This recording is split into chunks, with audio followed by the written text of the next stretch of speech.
আসসালামু আলাইকুম। আশা করি প্রত্যেকেই ভালো আছেন। তো আজকে আমি আপনাদেরকে স্বামী-স্ত্রীর ঝগড়া বন্ধ করার একটা নকশা দিব।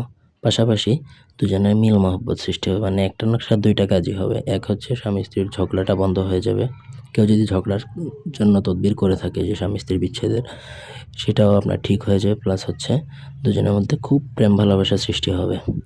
মানে একই নকশায় ২ টা কাজই হবে।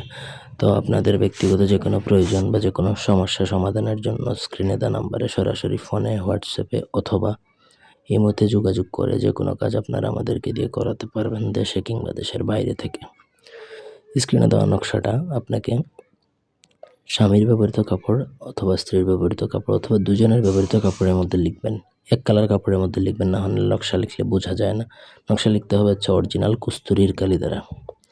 কস্তুরীর কালি আপনার ছেলে আমাদের থেকে নিতে পারেন বা কোথা থেকে কালেক্ট করে নেবেন। কস্তুরীর কালি দ্বারা নকশাটা লিখবেন। নিচে স্বামী স্ত্রী দুজনের নাম লিখবেন। তারপর একটা নকশা স্বামী স্ত্রী যেই ঘরে থাকে সেই ঘরে কোথাও লুকিয়ে দাফন করে দিতে হবে এবং একটা নকশা পানি বা শরবতের সাথে ডুবিয়ে উভয়কে খাইয়ে দিতে পারলে দুজনের মধ্যে কিন্তু সেই যেই ঝগড়াটা সেটা কিন্তু কেটে যাবে। এমনকি ডিভোর্সও যদি হয়ে যায় সেই সম্পর্কটাও পুনরায় ঠিক হয়ে যাবে এই নকশার দ্বারা যদি কাজ করেন।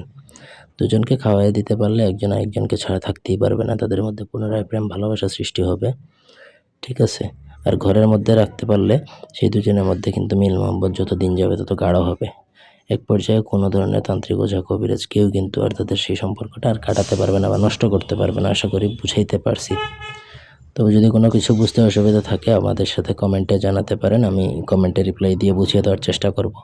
ব্যক্তিগত যেকোনো কাজ বা যেকোনো সমস্যা আপনারা সমাধান যদি আমাদেরকে দিয়ে করাতে চান স্ক্রিনে দেওয়া নাম্বারে যোগাযোগ করতে পারেন। এই ছিল আজকের ভিডিও। ধন্যবাদ।